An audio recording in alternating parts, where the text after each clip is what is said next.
Uy, ngumiti.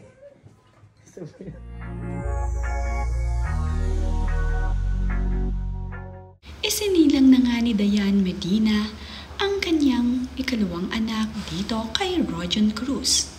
Nagbahagi nga ng ilang larawan at short video clip itong si Rojon Cruz at Dayan Medina sa kani-kanilang social media.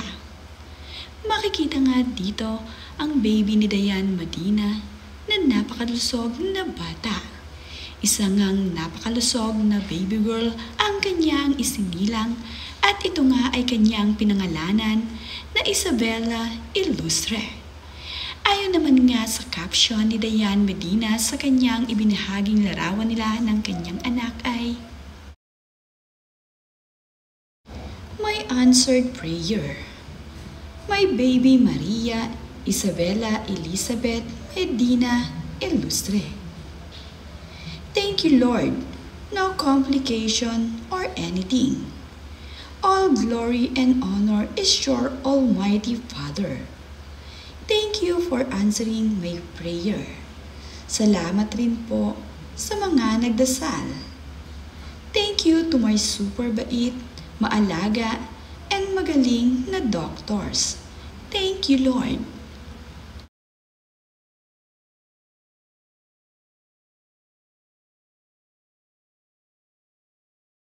Isa nga rin sa napakasaya sa pagsilang ng ikalawang anak ni Dayan Medina ay ang kanyang asawa na si Rojon Cruz. Caption nga nito sa kanyang ibinahaging larawan ay, "17 years na tayo today. Simula nung sinagot mo ako. Wife, at Dayan Medina. The best na regalo binigay sa atin ni Lord ngayon. Grabe. Ang ating second baby, our Princess Isabela Ilustre. So proud of you, wife. Ang tapang mo.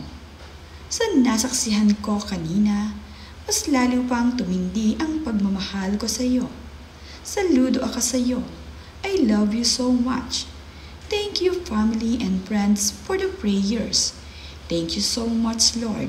The best ka po talaga. Welcome to the world, our answered prayer, Princess Isabela Ilustre. We love you so much. God bless always."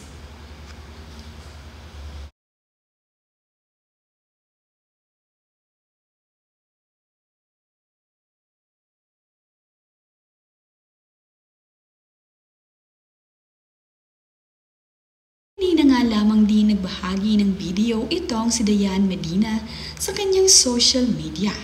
Ito nga ang video kung saan nga dinala na siya sa hospital ni Rojon Cruz kasama ang kanilang panganay na anak na si Baby Joaquin. Isang oras pa nga lamang ang nakakalipas ay nagbahagi na nga ng larawan itong si Rojon Cruz sa kanyang social media na ipinapakita na nga na nanganak na ang kanyang asawa na si Dayan Medina. Agad nga itong ibinahagi ni Rojon Cruz sa social media. Ang kanilang baby na pagkaganda-ganda na Isabela ay agad nga nilang winelcome sa kanilang pamilya.